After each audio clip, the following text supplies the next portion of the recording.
சில பெண்கள் கணவனுடன் வாழ்வதை விட கணவன் இறந்த பிறகுதான் அதிகமாக சாகிறார்கள். அனனியாவும் அத்தகையவர்களில் ஒருத்தி. வயது 27. தலையில் வைத்த பூ காய்வதற்கு முன்பே கைகளில் இருந்த வளையல்கள் உடைக்கப்பட்டன. அன்று வீட்டில் பெரும் சத்தம் இருந்தது. ஆனால் அனனியாவிற்குள் ஒரு நீண்ட மௌனம் மட்டுமே நிலவியது. கணவனின் இறுதி ஊர்வலம் கிளம்பியது. மக்கள் அழுதனர். சடங்குகள் முடிந்தன.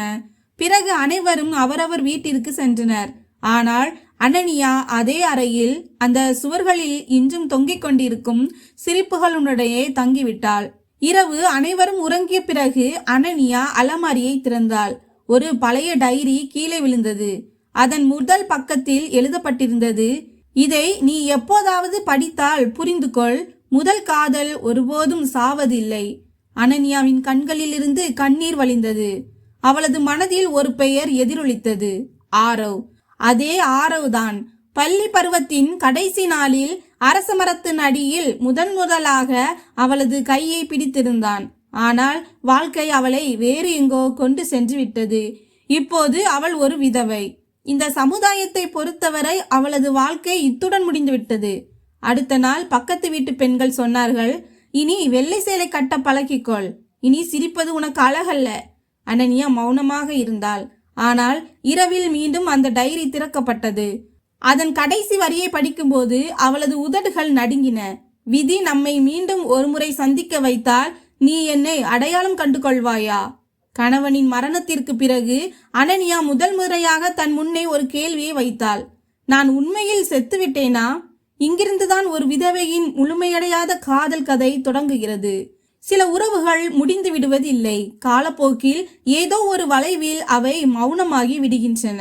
அனனியாவின் வாழ்க்கையும் இப்போது அதே மௌனத்தில்தான் நகர்ந்து கொண்டிருந்தது. காலை விடிந்ததும் அவள் எழுவாள், கோவிலுக்கு செல்வாள், மீண்டும் அதே அறைக்கு வந்து அமர்வாள். இன்றும் 2 கப் டீ வைக்கும் பழக்கம் அவளை விட்டு பிரியவே இல்லை. அன்றைய தினமும் அவள் சந்தைக்கு சென்றிருந்தாள். வெள்ளை சேலை, குனிந்த பார்வை மற்றும் கையில் காய்கறி பை. அப்போது அனனியா என்ற அந்த சத்தம் காதுகளுக்கு ஊடாக செல்லாமல் நேரடியாக அவள் இதயத்தில் மோதியது. அவள் அப்படியே உறைந்து போனாள். கடந்த 10 ஆண்டுகளில் தன் இதய துடிப்பில் இந்த பெயரை அவள் பலமுறை கேட்டிருக்கிறாள். ஆனால் இன்று இந்த சத்தம் நேருக்கு நேர் வந்திருந்தது. அனனியா மெதுவாக தலையை தூக்கி பார்த்தாள். எதிரே ஆரவ் நின்றிருந்தான். அதே முகம், அதே கண்கள். காலம் கொஞ்சம் சோர்வை சேர்த்திருந்தது, அவ்வளவுதான். இருவரும் சில வினாடிகள் ஒருவரை ஒருவர் பார்த்து கொண்டனர். புன்னகையும் இல்லை, கேள்வியும் இல்லை. பழைய நினைவுகளின் கனமான மௌனம் மட்டுமே இருந்தது. ஆரவ் தன்னை சமாளித்து கொண்டு, நான் இங்கே ஒரு வேலையாக வந்தேன் என்றான். அனனியா தலையசைத்தாள். அவள் வாயிலிருந்து வார்த்தைகள் வரவில்லை. விதவையாக இருப்பது இதயத்தையும் வெறிச்சோட செய்துவிடும் என்பதை அந்த தருணத்தில் அவள் முதல் முறையாக உணர்ந்தாள்.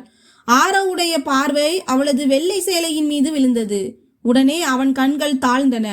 எனக்கு விஷயம் தெரிய வந்தது. அவன் சொல்ல வந்த வார்த்தை பாதியிலேயே நின்றது. அனனியா அன்று முதல் முறையாக ஒருவரின் முன்னால் தன்னை உறுதியாக காட்டிக்கொண்டாள். எல்லாம் சரியாக இருக்கிறது என்று அவள் சொன்னாள். ஆனால் இதயத்திற்குள் எல்லாம் நொறுங்கி கொண்டிருந்தது. ஆரவ் மெதுவாக கேட்டான், நாம் சிறிது நேரம் அமர்ந்து பேசலாமா? அனனியா தயங்கினாள். சமுதாயம், மக்கள், பேச்சுக்கள் என அனைத்தும் ஒரே நேரத்தில் அவள் நினைவுக்கு வந்தன. ஆனால் பிறகு அந்த டைரி வரி நினைவுக்கு வந்தது. முதல் காதல் ஒருபோதும் சாவதில்லை. அவள் அமைதியாக அருகில் இருந்த பூங்கா இருக்கையில் அமர்ந்தாள். அவர்கள் இருவருக்கும் இடையே இருந்த இடைவெளி இந்த சமுதாயம் உருவாக்கிய இடைவெளியை போலவே பெரியதாக இருந்தது. ஆரவ் சொன்னான், நான் எந்த உரிமையையும் கொண்டாட விரும்பவில்லை. உன்னை உயிர்ப்புடன் பார்க்க வேண்டும் என்றுதான் விரும்பினேன். அனனியாவின் கண்கள் கலங்கின. மக்களுக்கு நான் உயிரோடு இல்லை என்று சொன்னவள், நான் வெறும் மூச்சு மட்டுமே விட்டு கொண்டிருக்கிறேன் என்றாள். இதை கேட்டவுடன் ஆரவ் அன்று முதல் முறையாக அனனியாவை நிமிர்ந்து பார்த்தான். அந்த பார்வையில் பரிதாபம் இல்லை, மாறாக அன்பு இருந்தது. உனக்கு விருப்பம் என்றால் என்று ஆரவ் தொடர்ந்தான். நான் ஒரு நண்பனாக கூட உன்னுடன் இருக்கலாம். அனனியா எதுவும் சொல்லவில்லை. ஆனால் அன்று இரவு வீடு திரும்பிய பிறகு பல ஆண்டுகளுக்கு பிறகு ஒரு விளக்கை ஏற்றினாள். நட்பு கூட இவ்வளவு அன்பை தருமா என்று மனதிற்குள் நினைத்து கொண்டாள். அடுத்த சில நாட்களில் ஆரவ் அவளை சந்திக்க தொடங்கினான். சில நேரம் கோவிலுக்கு வெளியே, சில நேரம் சாலையின் வளைவில். கைகளை பிடித்துக் கொள்வதோ அல்லது வாக்குறுதிகளோ இல்லை, வெறும் துணை மட்டுமே. ஆனால் அந்த ஏரியா மக்கள் அனைத்தையும் கவனித்துக் கொண்டிருந்தனர். விதவையாக இருந்து கொண்டு ஒரு ஆணுடன் அமர்ந்து சிரித்து பேசுவதை பற்றிய பேச்சுக்கள் பரவ தொடங்கின. அனன்யா மீண்டும் தன்னை அறைக்குள் பூட்டி கொண்டாள். ஒரு நாள் ஆரவ் கதவுக்கு வெளியில் இருந்து சொன்னான், என்னால் உனக்கு தொல்லை என்றால் நான் போய் விடுகிறேன். அனன்யா கதவை திறந்தாள். அவளது கண்களில் கண்ணீர் இருந்தது. போகாதே என்று மட்டும் சொன்னாள். அந்த தருணத்தில் இருவரும் ஒன்றை புரிந்து கொண்டனர். இந்த உறவு இப்போது வெறும் நட்பு மட்டுமல்ல, ஆனால் இதற்கு ஒரு பெயரிடும் துணிச்சல் யாரிடமும் இல்லை. அந்த உறவு இப்போது காதல் தொடங்காத, ஆனால் இதயம் உடைய தொடங்கிய ஒரு நிலையில் இருந்தது. சில உறவுகள் மௌனமாக இருக்கும் வரை சமுதாயம் அவற்றை கண்டு கொள்வதில்லை. ஆனால் அதில் வாழ்க்கையின் சிறு புன்னகை துளிர்விடும் போதே மக்கள் விரல் நீட்ட தொடங்குகிறார்கள். அனன்யாவின் வாழ்க்கையில் இப்போது புன்னகை மெதுவாக திரும்பிக் கொண்டிருந்தது. அவள் இப்போது வெள்ளை சேலைதான் அணிந்திருந்தாள். ஆனால் அவளது கண்களில் முன்பு இருந்த அந்த மரண அமைதி இல்லை. இதுவே மக்களுக்கு எரிச்சலை ஏற்படுத்தியது. காலையில் கோவிலுக்கு சென்றால் யாராவது ஒருவன் கிசுகிசுப்பான். நேற்று மீண்டும் அதே ஆள் அவளுடன் இருந்தான். காய்கறிக்காரன் சில்லறை கொடுக்கும்போது அவள் மீது தேவையில்லாத அக்கறை காட்ட தொடங்கினான். அந்த ஏரியா மக்கள் இப்போது அனன்யாவை பார்க்கவில்லை, அவளது உறவையே கவனித்தனர். ஆரவ் இதையெல்லாம் புரிந்து கொண்டான். ஒரு நாள் அவனே சொன்னான், உனக்கு விருப்பம் என்றால் நான் வருவதை குறைத்துக் கொள்கிறேன். அனன்யா முதல் முறையாக தெளிவாக பதிலளித்தாள். தவறு நம்முடையது அல்ல. அந்த ஒரு வாக்கியத்தில் பல ஆண்டுகால மௌனம் உடைந்தது. ஆனால் சமுதாயம் அவ்வளவு எளிதாக தோல்வியை ஒப்புக்கொள்ளப் போவதில்லை. ஒரு மாலை வேளையில் அனன்யாவின் மாமியார் அவளது அறைக்கு வந்தார். அவரது குரலில் ஒரு கடுமை இருந்தது. உன்னை பற்றி ஊர் தவறாக பேசுகிறது என்றார். அனன்யா மௌனமாக இருந்தாள். நீ யார் என்பதை மறந்து விட்டாயா? இந்த கேள்வி நேரடியாக அனன்யாவின் இதயத்தில் தைத்தது. அவள் மெதுவாக சொன்னாள், நான் ஒரு பெண். அந்த அறை முழுவதும் மௌனம் பரவியது. மாமியார் எதுவும் பேசவில்லை, வெளியே சென்றார். அன்று இரவு அனன்யா தேம்பி தேம்பி அழுதாள். தன் கணவனின் புகைப்படத்திற்கு முன்னால் அமர்ந்து, நான் குற்றவாளி அல்ல, நான் வெறும் தனிமையில் இருக்கிறேன் என்று சொன்னாள். அடுத்த நாள் ஆரவ் அவள் அழுவதை பார்த்தான். முதல் முறையாக அவன் அவளது கையை பற்றினான். எந்த வாக்குறுதியும் இல்லை, ஒரு ஆதரவு மட்டுமே. ஆனால் அதே நேரத்தில் பக்கத்து வீட்டு ஜன்னல் வழியாக யாரோ ஒருவன் அதை பார்த்து விட்டான். அடுத்த நாள் காலை ஊர் முழுக்க செய்தி பரவியது. விதவையாக இருந்து கொண்டு இன்னொருவன் கையை பிடித்து கொண்டு சுற்றுகிறாள். அனன்யா வீட்டை விட்டு வெளியேறுவதை நிறுத்திவிட்டாள். ஆரவ் வாசலுக்கு வந்தான். ஆனால் அவள் வெளியே வரவில்லை. உள்ளிருந்து ஒரு சத்தம் கேட்டது, இனி வராதீர்கள். ஆரவ் புரிந்து கொண்டான். இது பயம் அல்ல, ஒரு மனமுறிவு. சந்திக்காமலேயே சில நாட்கள் கடந்தன. பிறகு ஒரு நாள் அனன்யாவின் டைரி மீண்டும் திறக்கப்பட்டது. அவள் எழுதினாள், இந்த சமுதாயத்திற்காக நான் மீண்டும் செத்து போனால் அது எனது இரண்டாவது மரணமாக இருக்கும். அது எனக்கே உரித்தான மரணமாக இருக்கும். அடுத்த நாள் காலை அவள் வீட்டை விட்டு வெளியே வந்தாள்.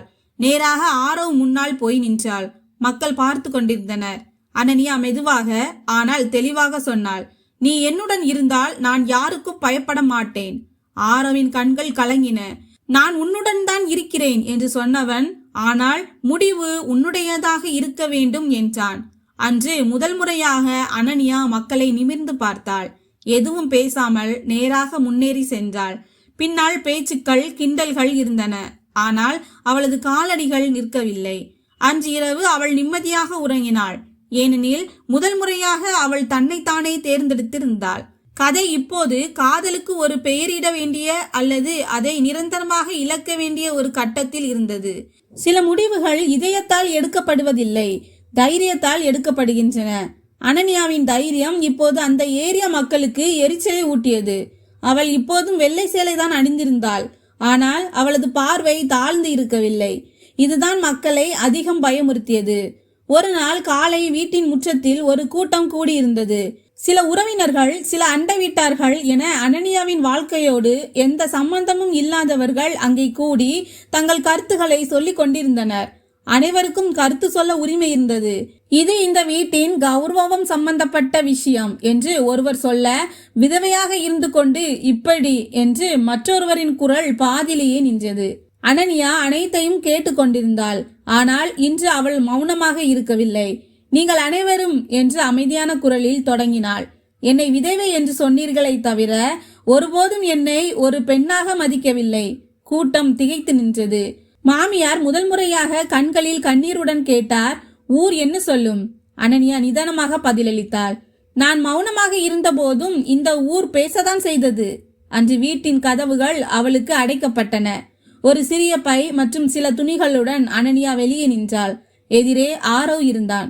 எந்த கேள்வியுமின்றி அவன் சொன்னான், என்னுடன் வா. அனனியா சற்று நின்று சொன்னாள், நான் உன்னுடன் வருவது உனது ஆதரவிற்காக அல்ல, உனது துணைக்காக. ஆரவ் புன்னகையுடன் தலையசைத்தான். இருவரும் ஒரு சிறிய நகரத்தில் புதிய வாழ்க்கையை தொடங்கினார்கள். வேலை சிறியது, அறை சிறியது, ஆனால் அங்கே முழுமையான மரியாதை இருந்தது. ஆனாலும் சமுதாயம் இங்கும் அவர்களை துரத்துவதை நிறுத்தவில்லை. ஒரு நாள் ஆரவின் அலுவலகத்திற்கு தகவல் சென்றது. அவள் ஒரு விதவை என்று யாரோ சொன்னார்கள். ஆரவ் தெளிவாக பதிலளித்தான், அவள் என் வாழ்க்கை. இந்த செய்தி அந்த நகரம் முழுவதும் பரவியது. அழுத்தம் அதிகரித்தது. உறவினர்கள் வந்தார்கள். திருமணம் செய்து கொள்ளாதீர்கள், இல்லையென்றால் இருவரும் நாசமாகி விடுவீர்கள் என்று எச்சரிக்கப்பட்டனர். அனனியா பல இரவுகள் உறக்கமின்றி தவித்தாள். நான் ஒருவரின் வாழ்க்கையை சீரழிக்கிறேனா என்று எண்ணினாள். ஒரு இரவு அவள் ஆரவிடம் சொன்னாள், உனக்கு விருப்பம் என்றால் நான் போய்விடுகிறேன். ஆரவ் அவளது கையை பற்றி கொண்டு சொன்னான், நீ போனால் நானும் என்னை தொலைத்து விடுவேன் என்றான். அந்த தருணத்தில் அனனியா புரிந்து கொண்டாள், இந்த உறவு இப்போது வெறும் காதல் மட்டுமல்ல, இது ஒருவருக்கொருவர் புகலிடம். அடுத்த நாள் அவள் கோவிலுக்கு சென்றாள். குங்குமமும் கேட்கவில்லை, வரமும் கேட்கவில்லை. என் முடிவில் உறுதியாக நிற்கும் அளவிற்கு எனக்கு தெம்பை கொடு என்று மட்டும் வேண்டினாள். அவள் உறுதியாக நின்றாள். மக்களுக்கு முன்னால், உறவுகளுக்கு முன்னால், சம்பிரதாயங்களுக்கு முன்னால். நான் திருமணம் செய்து கொள்ள விரும்புகிறேன், இது ஒன்றும் பாவமில்லை என்று தெளிவாக சொன்னாள். அந்த பகுதியில் பெரும் பரபரப்பு ஏற்பட்டது. சிலர் ஆதரித்தனர், பெரும்பாலானோர் எதிர்த்தனர். ஆனால் அனனியாவின் குரலில் இப்போது பயமில்லை. காதலை மறைத்து வைத்தால் அது குற்றமாகும், அதோடு வாழ்ந்தால் அது உரிமையாகும் என்பதை அவள் உணர்ந்திருந்தாள். கதை இப்போது அதன் இறுதி வளைவில் இருந்தது. அங்கே முடிவெடுக்கப்பட வேண்டிய தருணம் வந்தது. சில முடிவுகள் மௌனமாக இருந்தாலும் அவற்றின் சத்தம் பல நூற்றாண்டுகளுக்கு எதிரொலிக்கும். அனனியாவின் வாழ்க்கையும் இப்போது அதே போன்ற ஒரு கட்டத்தில் நின்றது. பின்னால் பயம் இருந்தது, முன்னால் அவளது அடையாளம் இருந்தது. திருமண முடிவு எளிதானதாக இருக்கவில்லை. மேலதாளங்கள் இல்லை, ஆரவாரம் இல்லை, அழைப்புகள் இல்லை. வெறும் 2 மனிதர்கள் மற்றும் அவர்களது உண்மை. கோவில் படிக்கட்டுகளில் அனனியா வெள்ளை சேலையில் நின்றிருந்தாள். ஆனால் இன்று அவளது நிறம் வாட்டமாக இல்லை. ஆரவ் மெதுவாக கேட்டான், தயாரா? அனனியா ஒரு மெல்லிய புன்னகையுடன் சொன்னாள், நான் எப்போதோ தயாராகிவிட்டேன். இன்றுதான் அதற்கு ஒரு பெயர் கிடைக்கிறது. பண்டிதர் மந்திரங்களை சொன்னார். அங்கே கூட்டம் இல்லை, ஆனால் ஒவ்வொரு சொல்லும் சாட்சியாக நின்றது. ஆரவ் அவளது நெற்றியில் குங்குமம் இட்டபோது அனனியாவின் கண்களில் இருந்து கண்ணீர் துளிகள் விழுந்தன. இந்த கண்ணீர் வலியினால் வந்ததல்ல, உயிரோடு இருந்தபோதே அவளை கொன்று புதைத்த அந்த சமுதாயத்திற்காக வந்த கண்ணீர் அது. திருமணத்திற்கு பிறகு அவள் தன் பிறந்த வீட்டிற்கோ அல்லது புகுந்த வீட்டிற்கோ செல்லவில்லை. இருவரும் ஒரு சிறிய வீட்டை எடுத்து ஒரு புதிய தொடக்கத்தை தொடங்கினார்கள். சில நாட்களில் விதவை மறுமணம் செய்து கொண்டாள் என்ற செய்தி பரவியது. சிலர் முகம் சுளித்தனர், சிலர் கிண்டல் செய்தனர், ஆனால் சிலர் மௌனமாக புன்னகைக்கவும் செய்தனர். காலம் தன் கடமையை செய்தது. ஒரு நாள் அனனியாவின் மாமியார் வாசலுக்கு வந்தார். கையில் இனிப்பு இருந்தது, கண்களில் வெட்கமும் அன்பும் கலந்திருந்தது. நான் தவறாக இருந்து விட்டேன் என்று மட்டும் சொன்னார். அனனியா அவரது காலில் விழுந்து ஆசி பெற்றாள். ஆனால் இந்த முறை அவளது பார்வை தாழ்ந்து இருக்கவில்லை. சில மாதங்களுக்கு பிறகு அவளை கிண்டல் செய்த அதே ஏரியா பெண்கள் இப்போது அவளிடம் ஆலோசனை கேட்க வர தொடங்கினர். ஏனெனில் அனனியா இப்போது பலவீனமானவள் அல்ல, அவள் ஒரு முன்மாதிரியாக மாறிவிட்டாள். ஒரு மாலை வேளையில் ஆரவ் கேட்டான், காலம் பின்னோக்கி சென்றால் நீ எதையாவது மாற்ற விரும்புவாயா? அனனியா ஜன்னல் வழியாக வெளியே பார்த்தபடி சொன்னாள், இல்லை, ஏனெனில் ஒவ்வொரு வழியும் தான் என்னை இந்த இடத்திற்கு அழைத்து வந்திருக்கிறது. பிறகு அவள் ஒரு விஷயத்தை சொன்னாள், காதல் 2ஆம் முறை வந்தாலும் காதல் எப்போதும் புனிதமானதுதான். அனனியா இப்போது கோவிலுக்கு செல்கிறாள். இந்த முறை வெள்ளை சேலையில் அல்ல, அழகான வண்ண சேலையில். நெற்றியில் குங்குமம், ஆனால் தலை குனிந்து இல்லை. அவள் கோவில் மணியை ஒலிக்க செய்து புன்னகைக்கிறாள். கதை இத்துடன் முடிந்துவிடவில்லை. ஏனெனில் இத்தகைய கதைகள் முடிவதே இல்லை. இது மற்ற பெண்களுக்கு ஒரு புதிய தொடக்கமாக அமைகிறது. நண்பர்களே, சமுதாயத்தின் தடைகளை தகர்த்து எறிந்த அனன்யாவின் இந்த கதை உண்மையிலேயே ஊக்கமளிப்பதாக இருந்தால், உங்களுக்கு பிடித்திருந்தால் லைக் செய்யுங்கள். எங்களது சேனலை சப்ஸ்கிரைப் செய்து கொள்ளுங்கள். நன்றி.